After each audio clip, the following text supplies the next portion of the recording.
So Culadasa, after our last meeting, you emailed me and said, I want to go back a little bit, backtrack a little bit, and talk some more about some of the stuff that was happening earlier on. And I think that's a great idea. You said you wanted to give some more context to some of the stuff that was happening earlier on. And I like the fact that the interview is sort of, we're going a bit back and forward because a life doesn't happen in a straight line, really. So I think it's great that we're doing that. So yes, you go ahead and I'll let you take the lead here. Certainly. What I'd like to do is to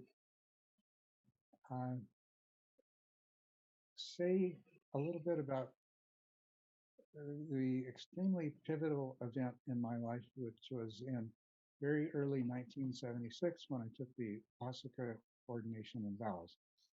And some of the things I want to say about that I think will be very relevant to you, since I know you're interested in the Upasaka ordination yourself. So one of the things about the Upasaka ordination that probably isn't widely known or appreciated is that this is a commitment to make the Dharma the primary thing in your life. And as a layperson, as opposed to a monastic, not only to do this in the context of living and working in the world, but to make that a part of your practice. So there's no longer a distinction between your work life, your family life, your, whether it's political or career or whatever it is, that these other things become integrated so that it is a direct counterpart to having taken a monastic ordination. And so instead of withdrawing from the world in order to focus everything in your life on the Dharma, you make everything to do with living in the world to be a part of your practice. So, I mean, does that clearly express the significance of this? You're choosing to make exactly the same commitment that any monastic does, but you're doing it in a different context, not of withdrawal, but a continued engagement. So for people who don't know, the Upasaka and Upasika for female, what would be the correct word here? Lay people is a set of vows and commitments that one makes as a lay person, so that you will not be subject to all the same restrictions that one would have as a monastic. But I think that does explain the extraordinary commitment that you're actually making when you do take those vows.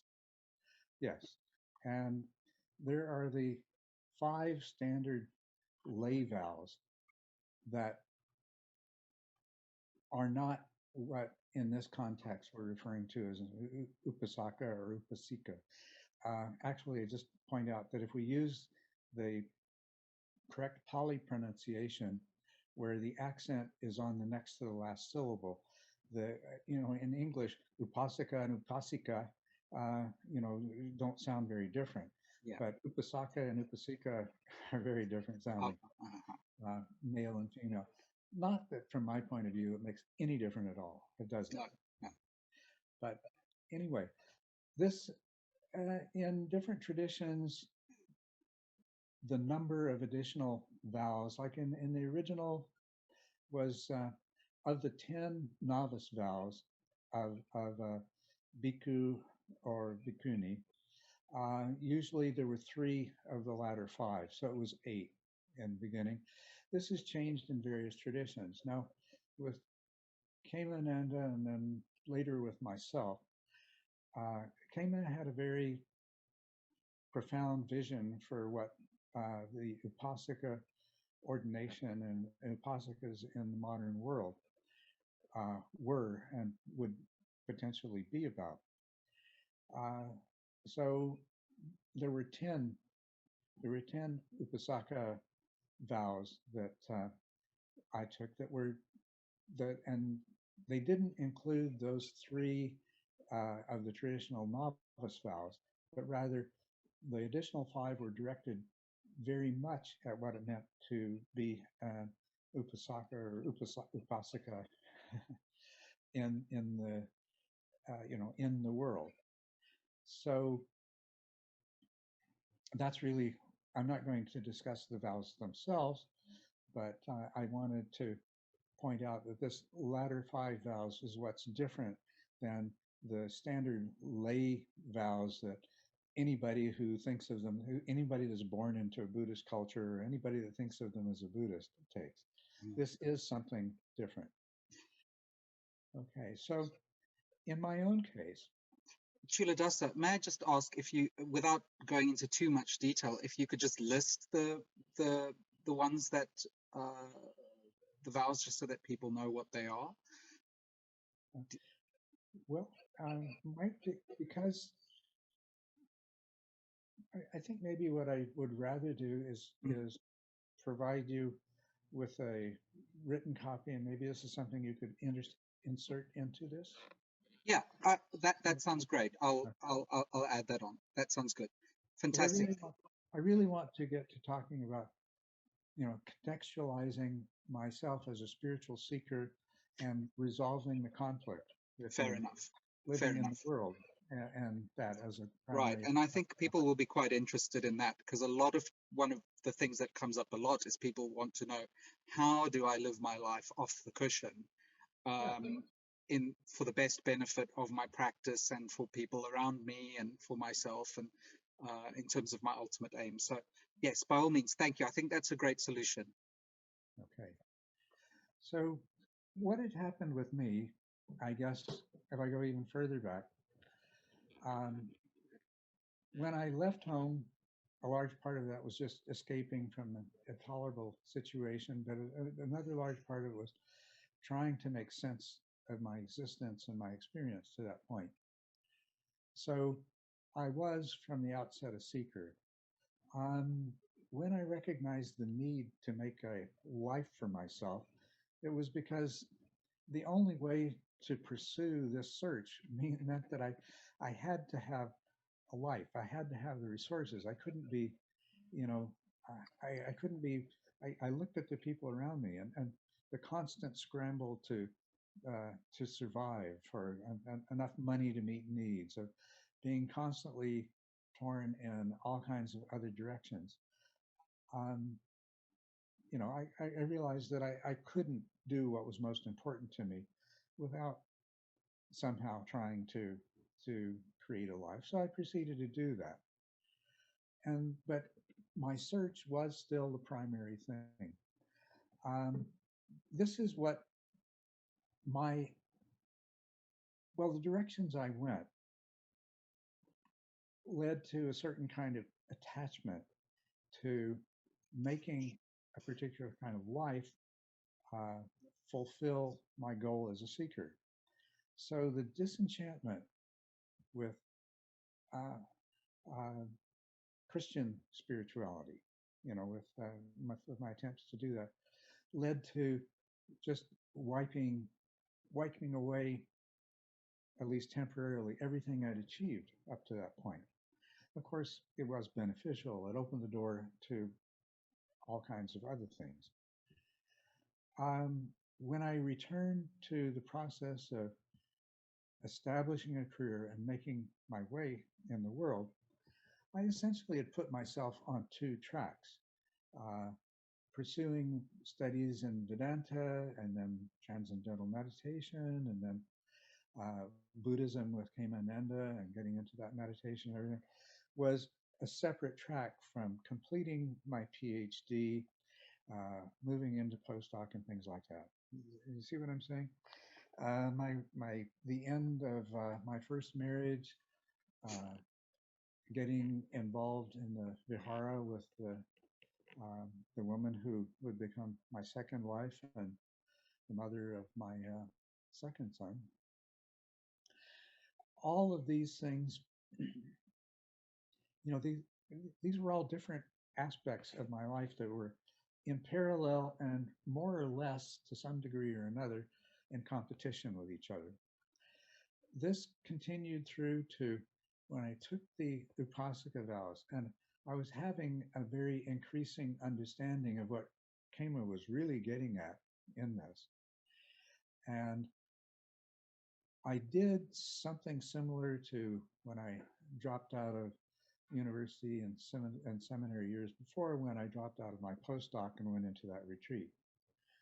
But it was now oriented differently. I was looking for ways to unify all the things I was doing in my life around this primary goal of, and at that form, it had become the Dharma and Dharma studies and practice. But I wanted that to be the not just the primary, but really the sole focus of my life. And that's what I've always been trying to achieve since then. Never in a perfectly straight line path, you know, with inevitable uh, deviations along the way, all of which have actually been good and all of which I have learned from. But when I took that ordination, things began to gel in my mind that this had to become one path. I couldn't be walking this way and then walking that way, going back and forth and trying to juggle and balance things. They had to become one and the same. Oh, in retrospect, I could say, well, maybe I didn't really need to just drop out of the career path of Ph.D. postdoc faculty position. I could have worked within that. Yeah, I could, but I could have, but most definitely that is not what happened. I didn't know that. I couldn't see that at the time. And I'm quite happy with the way things went anyway. So I did make that withdrawal. And then I was trying to, as I say, unify my path into um, a single effort where everything was integrated and became one and the same. I think you can see, in a sense, I did something monastic like in that year-long retreat uh, with uh, my wife and my son, you know, an infant son. Um, and that was a continuation of that. When that ended, and I went to the bookstore, and I was trying to find a way to live my life as a lay person that was totally consistent with my aspirations as a Buddhist. Then, after the bookstore fell apart, and with my move to Vancouver, uh, making making my increasing involvement with complementary and alternative medicine, trying to find ways to use my training and background that were consistent with my Buddhist ideals and fulfilled my responsibility to the people in the world that had provided me these incredibly wonderful opportunities. Um, so this had become a single effort where every part of my life was becoming more and more uh, my practice. And I've tried to continue that ever since with steadily increasing success. But I did want to put that into perspective because that's really what becoming a Apasaka is about. And someone who were to look at the events of my life as I described them, I think can look at those now and see that that's what was going on that entire time. I don't know if you have any questions or anything, the clarifications that you could help me bring to that. Well, I think that the fact that you talked about um, that initially you wanted to have a life in which you obviously had to provide for your daily Mhm. needs and for those of your family, and then you had this parallel track of your spiritual aspirations. Really makes a lot of sense, and I think, well, a lot of people, including myself, can relate to that very well. And a lot of what we struggle with once we kind of set our heart on following the Dharma is how do we bring those two together? And a Mhm. lot of people feel like, well, the only way I can do it is if I become a meditation teacher. Mhm. And then you see a lot of people that I think maybe that isn't the right choice for them, but Okay. that's the intention for them is to that they can bring those different aspects of their life into one stream, as it were. I'm glad you mentioned that Yeah. because uh, one thing that people may not know is not only was I not interested in becoming a meditation teacher, and that's something that happened much, much later in my life, I didn't want to. I saw it as being, I recognized it as being a very dangerous thing to do. Perhaps the hardest thing that you can do as an upasaka is to put yourself in the position of being a meditation teacher.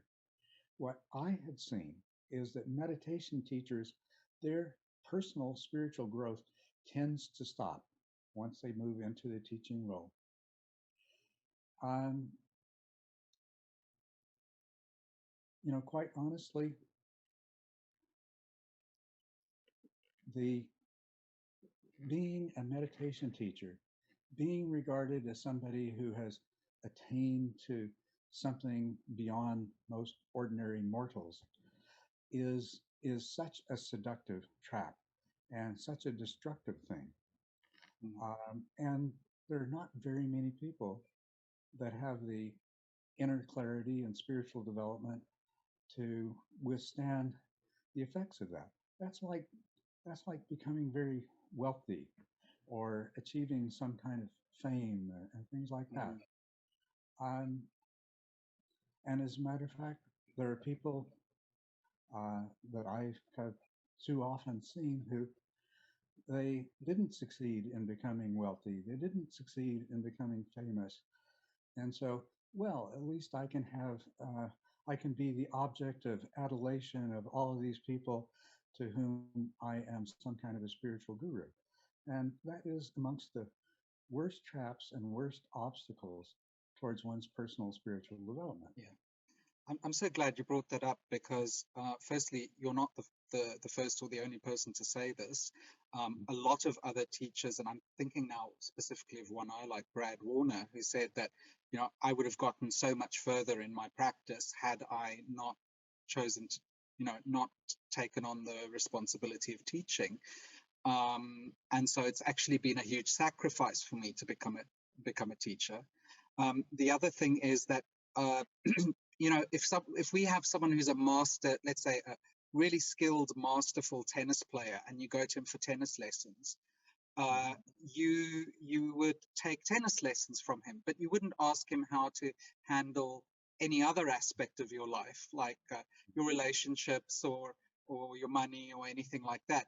Yet with spiritual, let's call it guruism, or something like that, what people just they completely willing to give up any sense of their own thinking and Mhm. do whatever the teacher says with regards to all sorts of things in their life, from their finances to their relationships.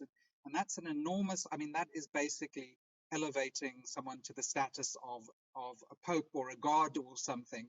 Um, and, and really, they abdicate their own sense of responsibility a lot of the time to the teacher. And unfortunately, there are people out there uh, who will gladly, I mean, I think they're probably in the minority, but that who will gladly take up that godlike role and will revel in it Mhm. and really, and this is what we've seen over and over again, um, unfortunately, in because normally Westerners are, particularly Westerners, are very reluctant to give up their individuality and their individual freedoms and things like that. But show them a spiritual guru, and they'll jump at the chance quite often. And there was a guy who did a fantastic documentary where he just said, "Well, I'm just going to pretend I'm a guru and see what happens." And people were, completely, Yeah. uh, they completely lose their sense of individuality and their own responsibility for their life and do whatever this man says. So I can see, I think it's really important that you brought up that there's, being a teacher is an awesome responsibility, which comes with a lot of power and a lot of traps along the way. Yes, it really does. And uh, how powerful those traps are, I don't think many people really appreciate. Yeah. Over time, no matter how strong your resolve, it is possible to, you know, to the degree that there is any degree of self-clinging and desire and aversion left in you, uh, you become more and more vulnerable. It's, you know, it can wear away your resolve, and you can be drawn into that. And it's equally harmful to the teacher and to the students. Right. As you mentioned, in the West, individualism has this huge, it is a really powerful social mean that people acquire very early in their lives. And when they give that up, which they do, they don't do easily, but then when they do it far too completely because maintaining that is extremely difficult. Yeah. That individuality or that illusion of It's individuality and almost a self. relief to give it up sometimes to somebody else, right? Exactly. Mm. So they give it up way too completely. Yeah. I think uh, guru yoga is probably one of the most dangerous things that a Westerner, somebody who's raised in Western society and Western culture, could ever engage in. Eastern culture is, people tend to see themselves far more as a part of Yeah. society and as a whole, and to have a great obligation there. I mean, there is no Western counterpart, for example, to the person feeling such shame for having failed in their responsibility to their society that they would take their own lives. And Right. that is, that's a common part of Eastern cultures. Mm-hmm. Also, if you look at the guru-student relationship in Tibetan Buddhism, you read some of the stories of uh, masters recounting their youth and doing things like tying their guru's shoelaces together because it was so funny to see him, like kids do, right? Uh, Puts his shoes on and then his step, things like Yeah. that. And the saying that the best guru lives in the next valley over, Oh, okay. right? Yeah. Because in order to practice guru yoga, it's best not to see how obviously human your guru still is going to be. Right. Well, if we go back to the timeline, as you know, the bookstore was both very helpful to me. It gave me tremendous access to a lot of literature, and my library, a large part of my library uh, to this day consists of uh, books that I was able to obtain because I spent several years running a spiritual bookstore. Um, but at the same time, it was a service that I was performing for the community. It was a way of making this available to people to encourage people to think and act and live in a more spiritual way, to move away from the materialism and the seeking after personal uh, wealth and fame and all of the usual things. And So it was service. When I continued to teach in various capacities after I moved on to Vancouver, this really became, as a Buddhist practitioner, and actually this has something to do with the origins of my name, Culadasa. But as a teacher, I no longer adopted the persona of I'm the expert. I've spent years learning about all of this, and so, you know, here, uh, but rather I'm here as your servant. I've done this work so that I can help you understand to the extent that you need to. Uh, I wasn't addressing my students, whether they were medical students, nursing students, community college students, uh, uh, massage therapy students, naturopathic students, no matter what they were. I wasn't trying to set up this, I'm the great wise one and I have all this information. And I knew they just needed a deep enough understanding to apply it practically to the reasons that they were taking this course. And I wanted to give them that little bit extra of appreciating just how profound and wonderful these things are that I was teaching, whether it was general biology or physiology or biochemistry or neuroscience or no matter what it was.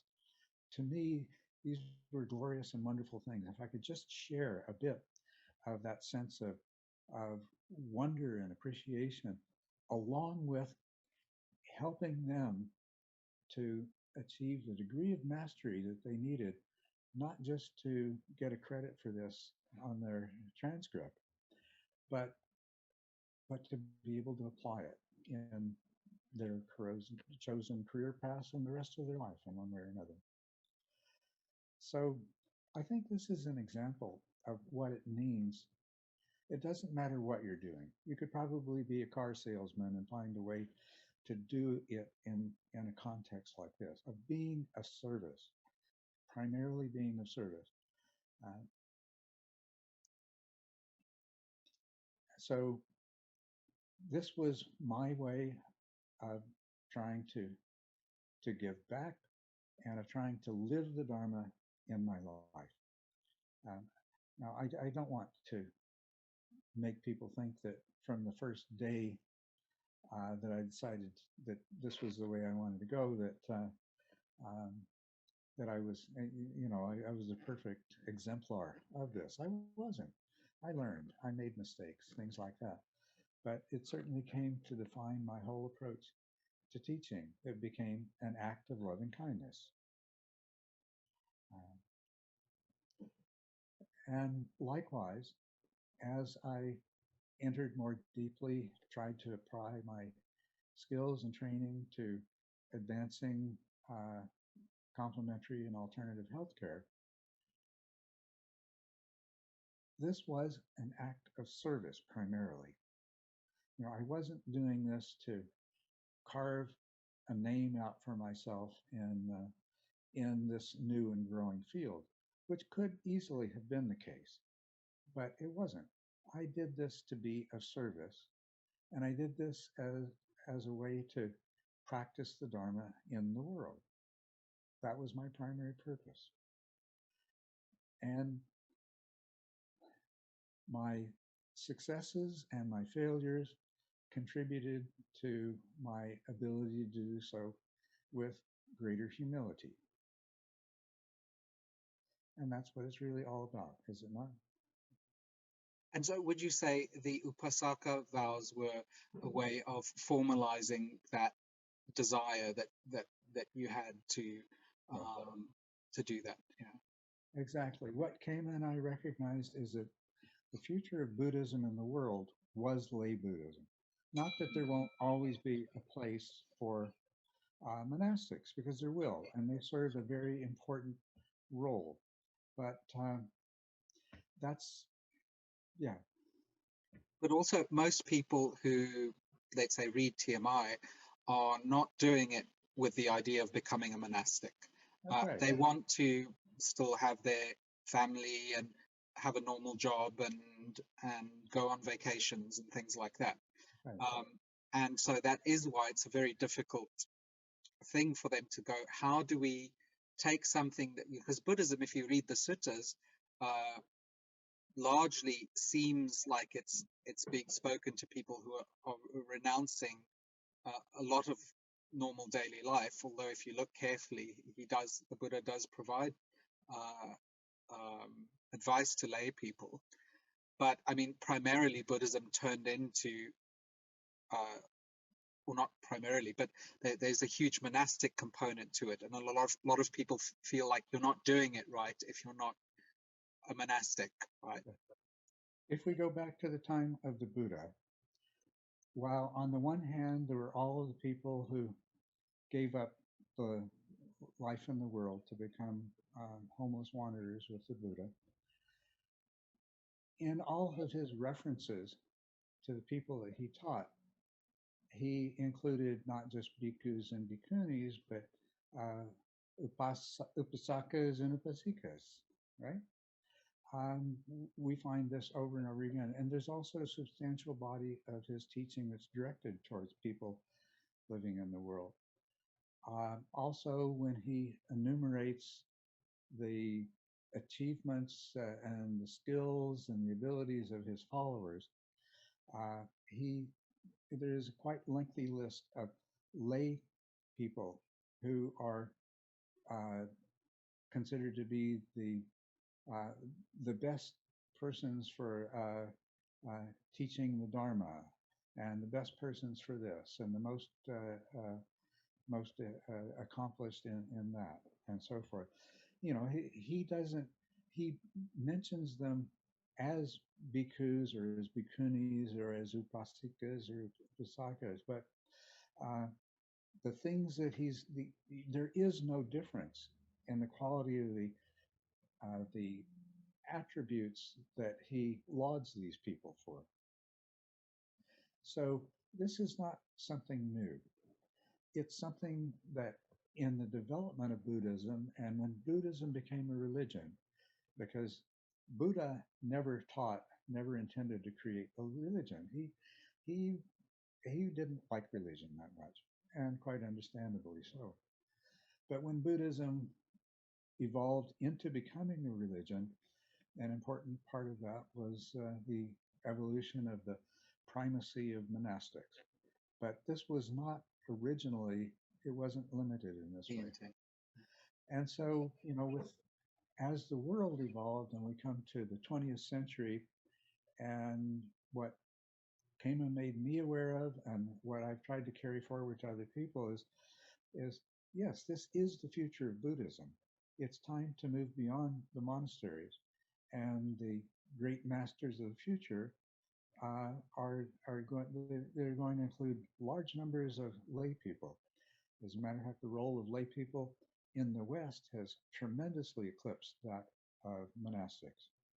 Yeah, and isn't this where the Dharma could really be at its most powerful?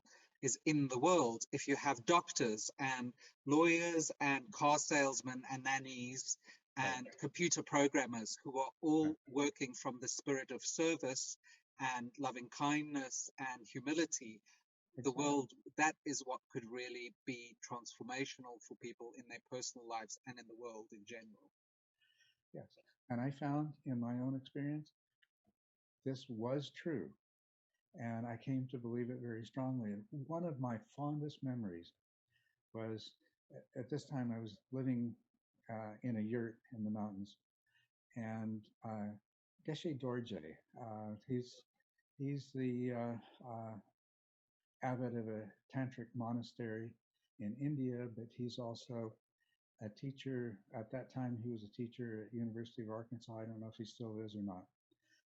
But we were sitting together having a conversation in my yurt in the mountains. And it was about exactly this. And I was sharing him my feelings about this.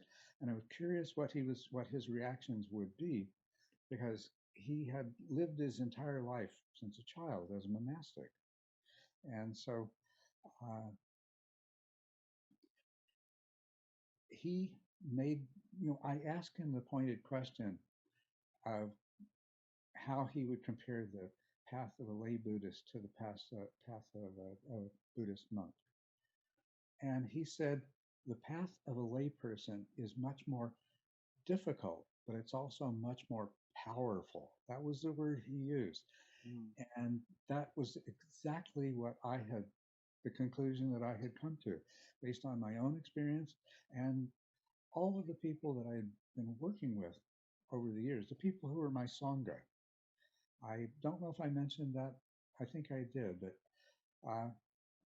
members of my Sangha staffed the other youth hostels during my year of withdrawal in the mountains after I gave up my postdoc.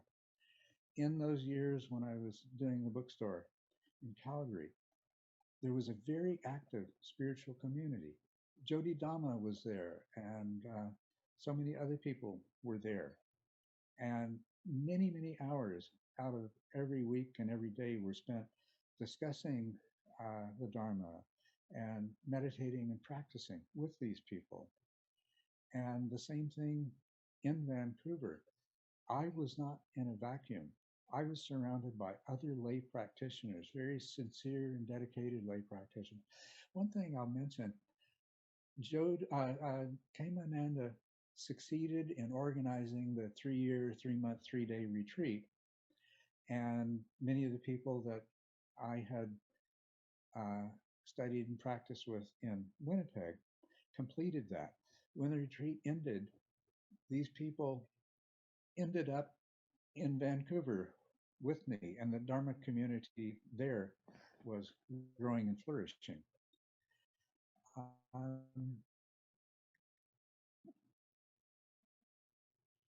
So this realization and fulfillment of what Kema had originally said about the role of lay practice in the world coming into fulfillment.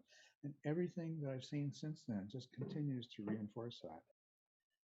So I think that's marvelous, and I think it was well worth the time for us to go back a little bit and see what was going on in terms of setting up that way of thinking about how Buddhism would be expressed in the West, because as we saw in the East, what's happened is a lot of people thought, well, the best I can hope for is that in the next life I can come back and be a monk, and then I can practice the path properly. Whereas what you laid out, you and Kemananda and others have laid out, is that no, you can still be a rice planter and still follow the Dharma, right? So could you, I think where we had left off last time though was that you were working at UBC and you developed this program for the military, and that the plug eventually was pulled on that, and well, I didn't develop that program, but I joined the group that had.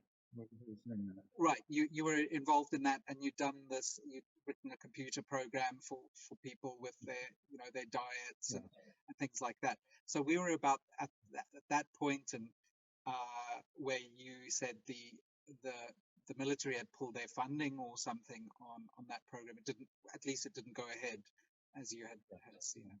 That's right.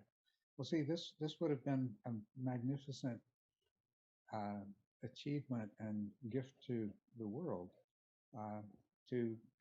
because complementary and alternative medicine would have become hugely mainstream at that point. So it was very disappointing. It was very disappointing, but then, by then I'd had enough experience with the Dharma and Buddhist practice that, hey, you do your best, things happen, everything's ultimately for the good, so you just move on. It was not too long after that my next opportunity fell into my lap. Another student of the Namgyal Sangha approached me. Um, he wanted to establish uh, now in Canada, massage is much more like physical therapy in this country. Okay, and a physiotherapist in Canada is someone who, in a sense, does a little bit more like what the practice of medicine or surgery. They are using all kinds of electrical and ultrasonic and all other kinds of modalities, whereas the hands-on tissue manipulation and exercises and things like that are done by massage therapists. So he wanted to establish a 2-year massage therapy college in British Columbia,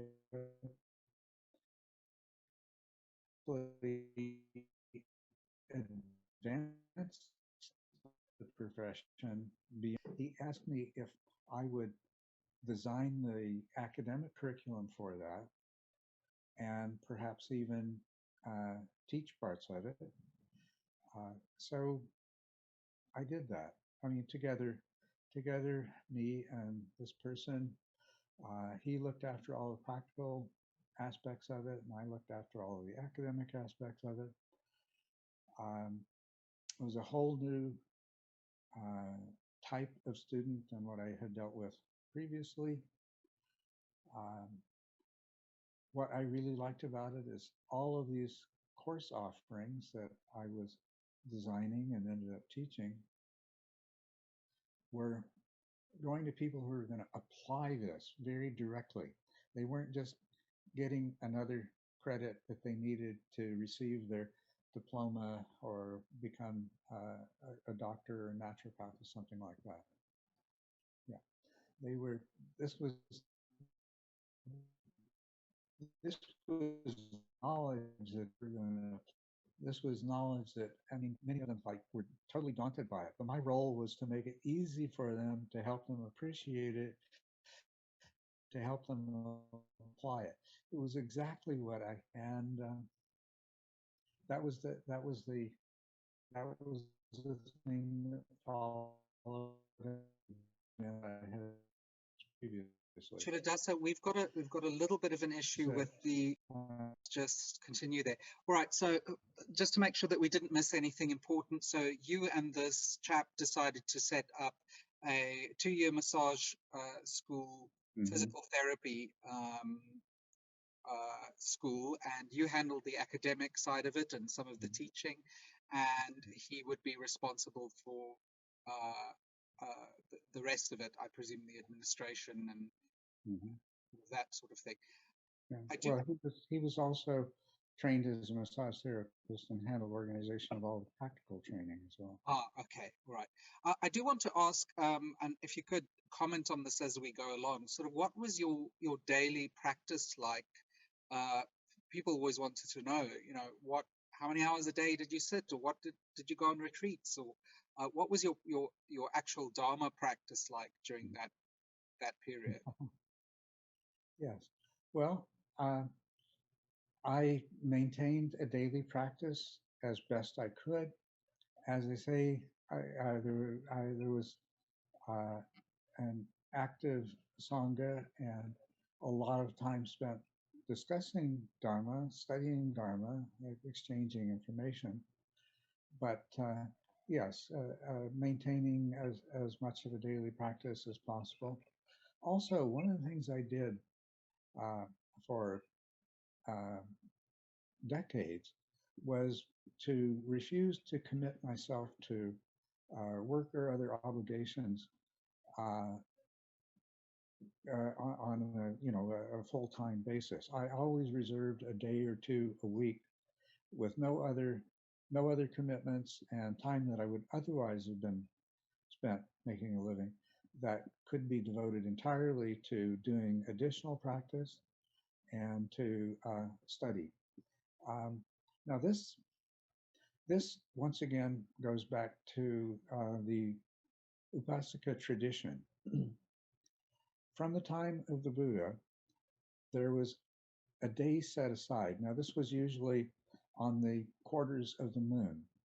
And on those days, lay people would join with the bhikkhus and bhikkhunis. They would listen to the Buddha's teachings, or they would listen to other teachings of other followers of the Buddha, or depending on their own particular accomplishments, they would even be in the role of teachers. Um, but they would practice and study together. Uh, it was like a daily it was like a withdrawal for a day from the worldly life, and it was time devoted entirely to study and practice. And I tried to maintain that for myself as a private thing. There was no monastery that I went to. It wasn't as though the other members of the sangha, we would all gather together. That is something that I later did after I had returned to Arizona. But it was a part of my personal practice. And I've always, when people ask me about their practice, in addition to encouraging them to maintain a daily practice and making sure they understood the importance of regularity and frequency, that I've always encouraged them that if they can, to set aside a day a week, that this is all that they would do, because it had I can't express what an incredible difference it makes. I mean, and not just in my experience, but in all of those people that I've seen that I've encouraged to do this, it it produces a far greater enrichment of their practice, and in a sense speeding up the advancement of, of their own training, uh, completely disproportionate to the additional number of hours that you're adding into the practice and study time. And so this is something that I encourage to this day. I think one of the most important things about like this work, these days were called uposatha days in the time of the Buddha, and have been subsequently continued. As Buddhism became a primarily monastic tradition, the monasteries have always been open to the lay people coming in on uposatha days to study and practice. So my daily practice was augmented by always having a day or two a week that I could do this. And there were no opportunities for retreats in those days. There weren't. I don't mean from my side. I would have made that opportunity available, but there weren't places, there weren't people, there weren't teachers. That's something that has developed more recently, and it is a wonderful development. Um, that actually, as a lay practitioner, retreats have a counterpart that goes back for a very long time, which is where people will go into monasteries. They will take ordination, and they would spend anywhere from a month to 6 months or even a year as a monastic practicing.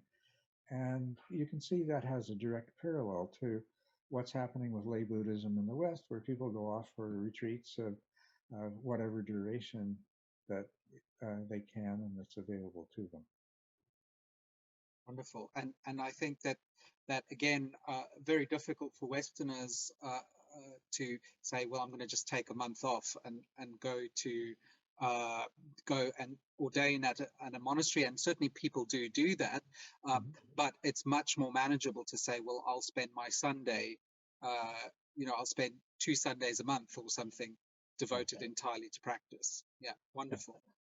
Because people often ask, are retreats, especially long retreats, are these essential to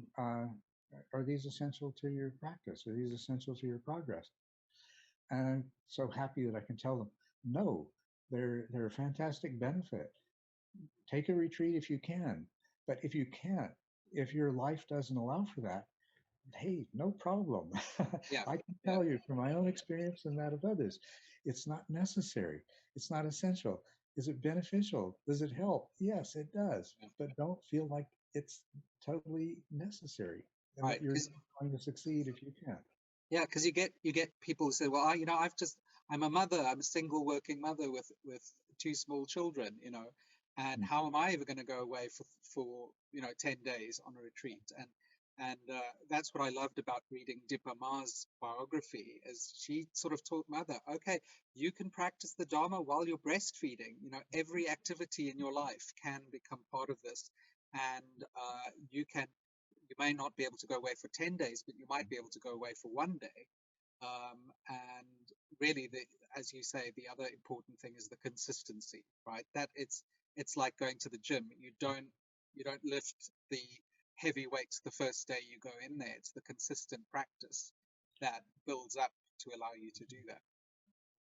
Consistent practice, setting aside as much time as you can and making it a priority. If you are trying to live the life of an upasaka and the most important thing in your life is your spiritual practice, then you can and will at least find the time for a day a week and more time, when you can. This is since I started teaching, this is what I've always taught. And it's not some idea that I got of, well, this is what would be good for you guys. I'm sharing with you my own experience. Yeah, This you lived is it. Yeah, this is what my life and my practice has been, right. and it does work. And it is possible. You can have a career and a family and Yeah, go through divorce and all sorts of things, and yeah, still give this important place to your practice yeah, as you go along. that's right. And so, speaking of that, I mean, perhaps it's too on the nose to ask it this way, but I'm going to anyway. Mhm, During this period, because I just, one thing, of course, is we don't want to miss uh, you talking about your stream entry when that happened. mhm. But at this time that we were talking about, that you were setting up your massage school, where would you say you were in the TMI stages? What was going on for you in your practice at that time? Is that, I I don't know was if that's an irrelevant question, but uh, uh, I was piecing them together. yeah, I was I was discovering and uh, discovering and inventing simultaneously, recursively, uh, how to practice, how to live this kind of life. There were no guidelines, or there were, but they were unrecognizable until I had already had a certain amount of experience. right. One of the things that Jodi Dama did was, present me with things. Read this, read the Visuddhimagga, read this, read that. And my experience with reading these texts, uh, you know, Asanga, Vimalakirti, Nagarjuna, uh, uh, Buddhaghosa, all of these things, is this sounds kind of really good. Oh, I recognize this. Oh, but this other stuff, I don't know. I can't quite understand it. And I would Mm. set it aside. But I would come back to it as I continued my practice, as I would take advantage of what I had learned from what I could understand of what I read. Then I would take that back into my practice as a guideline. And on the basis of that, later on, I could go back to the same texts and read something and say, oh my God, now I understand what that means. I've had the experience that gives me the foundation that I can read these words, and now I know, and that would give me the direction to go in my practice. So it was always this kind of reciprocal thing back and forth of I had to actually do the work from where I was in order to be able to understand where to go next. I love that word recursive, because I think that's exactly right. And I found it even reading TMI, is that you would describe things or explain things in the book, and I just wouldn't get it, or I'd think I'd get it, Yeah. And then later on, I'd come back and read it again and go, whoa, I totally misunderstood that. Or now I know what he's talking about there. So there really is, now that we're talking about all this, there is really a place for study and reflection Yeah. and revisiting things over and over again. Because if you pick up the Visuddhimagga or the Vimuttimagga or any of those things, it can be very bewildering, all the things in there. But once you've had certain experiences, then those things start to make sense. Yeah. The other thing that I learned are the big mistakes you can make when you read that literature. One really big mistake is to try too hard to make sense of something that you don't understand, because you're going to create an idea. Like you said, reading TMI, you read something, you thought you understood it. Yeah. The harder you work to make sense of something that you're not ready to make sense of, the more likely you are is to create some mistaken interpretation that the degree of effort you put into it will be reflected by the degree of attachment you have to that view of what was being said. And that in turn is going to be a barrier to you coming back later and seeing what was really meant, right? Yeah. So it's best when you read something that you can't make sense of to say, all right, let me put it on the shelf and come back to it later. Yeah. The other mistake that you can make is to try to force your personal experience in practice or in life to fit what you think somebody is describing. Because what I learned is my mind could create a pretty reasonable replica of what I thought this experience was that some great master of the past was describing. Like for example, Buddha. And yeah, I would think, oh yeah, I've got this. Well, no way. I just fooled myself into having an experience, letting my mind create something that was not genuine. It was all part of my desire and craving uh, to experience this thing and to be this accomplished practitioner and all this other stuff. And yeah, so those are two big problems that can come, Yeah. Yeah. especially if you don't have some very wise person or some group of wise people around you to keep that from happening. And so this is, of course, why it's useful to have a teacher or a peer support group or some kind of sangha to interact with, Yeah, to hold up the mirror to you, to point out the mistakes that you're making. And I like that advice. Basically, hold whatever conception you have of what's being described very lightly, and keep that don't know mind. Because what happened in my case is whenever there was something that's exactly what I did. I said, I really don't understand exactly what he's talking about here. But later on, I would have this realization, and there would be no doubt in my mind whatsoever that that had been what you were talking about. And so the moment that I still had sort of fuzziness or doubt around it, I would go, okay, don't forget about this, but don't worry about it too much. Forge ahead, yeah, and it will become clear later on. And that's nearly always what has happened so far with my practice. yes, But I mean, having the TMI map was something that we really benefited from, but you didn't have at that time in your life. You say you were kind of recursively putting these things together. I was discovering and creating, inventing. Yeah, lovely. Yep. Recursively. So there you were.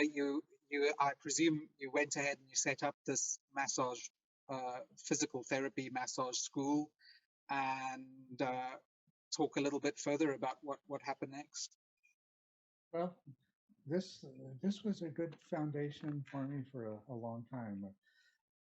Being able to meet my material needs in the world and being able to practice the Dharma in my life and to expand this in many other ways. One of the things is, the uh, the love of neuroscience and the role that it's played, has eventually evolved into cognitive neuroscience and then ultimately into cognitive psychology, to continue to be a part of that, and most especially to be able to teach that. So I have, and as I became more busy with other things and was doing less teaching, the part of my teaching that I preserved, I was always the one teaching the neuroscience course, right? And in a way, well, I presented a huge amount of information to my students because this was a topic that I loved and was so rich and helpful to me in my own understanding of myself, my body, the world, all of these things. I couldn't help but want to tell everybody everything that I knew about it. Mm-hmm. These students wanted just to know what they had to know to be able to become an effective massage therapist. But I was also coming from the place of, it's because I loved and cared about them that I wanted to share this that was so important to me. And so somehow or another, I, I succeeded. And I think even the most, the students that found what I was doing the most difficult, and those that felt like somehow this is way more than I really need to know. But nevertheless, I think they enjoyed it and they got a lot out of it. I mean, that's the feedback that I got for years and years when I was doing it and then afterwards. Now, the other things that I got involved with are sort of outcomes of that. Um, well, there was another very intelligent, industrious person who had this vision uh, of this vision for a physical medicine research foundation. Uh, there of course was research being done.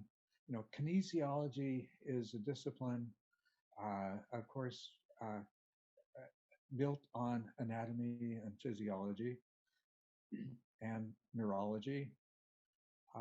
That uh, much research was being done in, advances in physical medicine were being made, but there wasn't a concerted uh, effort to develop this as a discipline in its own right. So his vision was a physical medicine research foundation. When he presented it to me, I immediately embraced it.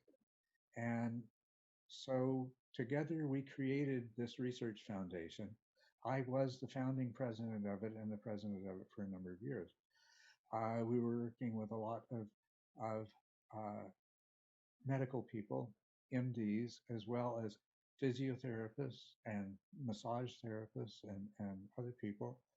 And the whole idea was just to make this a research discipline that could be focused essentially on on treating and healing all of the kinds of physical traumas that our bodies are subject to.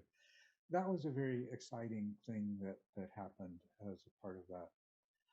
Um, oh, another thing that happened is that uh, John, the founder of the Massage Therapy College, and he was not satisfied with what the students were able to learn in 2 years. And he wanted to expand the curriculum to 3 years. I was gung ho to do that. So we developed a 3-year curriculum. And not only did we develop a 3-year curriculum, um, it came to be the standard. And it had a tremendous impact. This was in British Columbia, but it had a tremendous impact on massage therapy training across Canada. So that was a wonderful accomplishment too, the 3-year massage therapy training program. Now, there was pushback. In Canada, there are laws that say, you can't create a licensing requirement in one place that acts as a barrier to people that take their training and go to school somewhere else. Mm. And so there was pushback on this because, uh, well, in terms of marketing a massage therapy program, it's harder to market a 3-year program as somebody can go somewhere and get the same degree or diploma in 2 years. And of course, it's a 50% increase in roughly all of the overhead involved in operating massage therapy training facility, classroom space, number of teachers, all of this other kind of stuff. So there was pushback. So while that 3-year program did prevail for a number of years, eventually it had to be condensed back into a 2-year program. But that was one of the wonderful things that I was involved in. We did. I also wrote a book, Physician's Guide to Therapeutic Massage. Um, One of the things that we did is we got massage therapy recognized and covered by health insurance in Canada, in British Columbia, and most other provinces in Canada as well. And of course, you can imagine the effect on that in the profession as a whole, individual practitioners, things like that, to be able to treat people with injuries, be referred by doctors, and be reimbursed through insurance rather than having to be self-pay. Um, that was a monumental achievement that I believe persists to this day. Um, I wrote in order to, as this happened, of course, physicians need to be brought up on to speed. What is it the massage therapists do, and what can they do, and what is good for? What is it good for? So I wrote a physician's guide to therapeutic massage. I can't even remember how many editions of that were published, but tens of thousands of copies of that were sold over the years. It became a text that was used in massage therapy colleges, and of course, it became the go-to text for physicians who had people coming in with musculoskeletal injuries, and they want to be referred to a massage therapist. Well, I need to know something about massage therapy before I go and start writing referrals, right? So anyway, that was something that I did that was a lot of fun, and I felt like was a real service to the world. Um, So I get the sense this was all very important to you because it was not just academic, it was actually doing something practical and applied that really changed people's lives. And certainly massage therapy, people underestimate how important it can be.